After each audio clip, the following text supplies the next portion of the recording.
Assalamualaikum warahmatullahi wabarakatuh. Saya Anissa Putri dari Unit 3 semester 3 jurusan Pendidikan Agama Islam. Saya di sini akan sedikit mempresentasikan hasil laporan observasi pada anak berkebutuhan khusus yang saya laksanakan pada hari Senin 14 Januari 2024 di SLB Anak Nanggro, Utenkot, Kecamatan Mora 2, Kota Lok Semawe, Aceh. Anak berkebutuhan khusus atau ABK ini merupakan anak yang memiliki disabilitas atau kekurangan bisa pada fisik, pada mental, intelektual, dan lain-lainnya. Bukan karena mereka ini ABK berarti mereka tidak diperlakukan seperti anak normal, justru merekalah yang harus mendapatkan perhatian khusus terlebih dalam hal pendidikan. Pendidikan agama Islam merupakan salah satu ilmu yang harus diajarkan bukan hanya kepada anak normal saja, melainkan pada mereka yang beragama Islam, namun dalam keadaan berkekurangan layaknya anak ABK. Tujuan dari laporan ini sendiri untuk gambaran kepada masyarakat luas, terutama pendidik dan orang tua, bagaimana memanajemen pembelajaran ABK, metode yang sesuai dengan mereka, dan bagaimana realita pada fakta di lapangan dan apa harapan ke depan untuk mereka ABK. Langsung kita ke pembahasan. Sekolah yang saya observasi kali ini itu berada di Utenkot. Pada sekolah tersebut, dalam satu kelasnya itu tergabung ada anak tunanetra, anak tunarungu, dan ada disabilitas lainnya.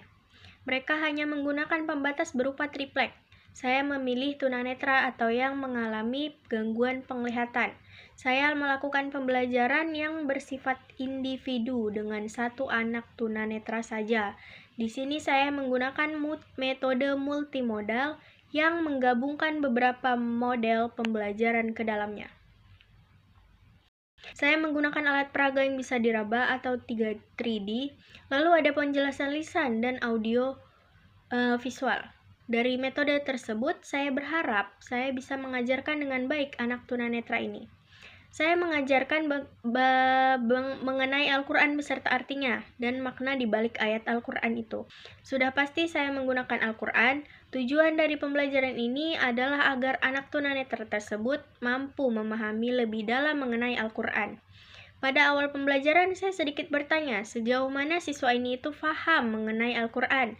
Kemudian saya perlahan memperkenalkan alat peraga yang akan digunakan. Saya mengajaknya untuk perlahan memegang Al-Quran tersebut. Kemudian saya sedikit menjelaskan dan dibantu dengan audio visual untuk saya perdengarkan salah satu ayat atau surah dalam Al-Quran beserta artinya. Agar siswa tidak bosan, kami juga saling bercerita mengenai bagaimana dan sebab-sebab Al-Quran ini diturunkan. Pada kegiatan akhir pembelajaran, saya sedikit memberi pertanyaan kepada siswa ini. Dari jawabannya terlihat, saya berhasil menerapkan dan mengajarkan betapa pentingnya mempelajari Al-Quran dalam Islam. Jadi, metode yang saya gunakan bisa dibilang berhasil. Saya juga bisa memanajemen pembelajaran yang saya gunakan. Para guru di sini juga menggunakan metode yang tepat dan mampu memanajemen pembelajaran dengan baik dan tertib, serta aktif. Saat saya memperhatikan mereka belajar, mereka ini hanya terkendala pada kelasnya yang menurut saya kurang efektif karena mereka menggunakan pembatas berupa triplek aja.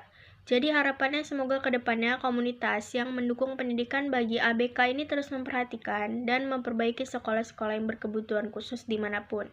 Sekian dari hasil laporan saya. Wassalamualaikum warahmatullahi wabarakatuh.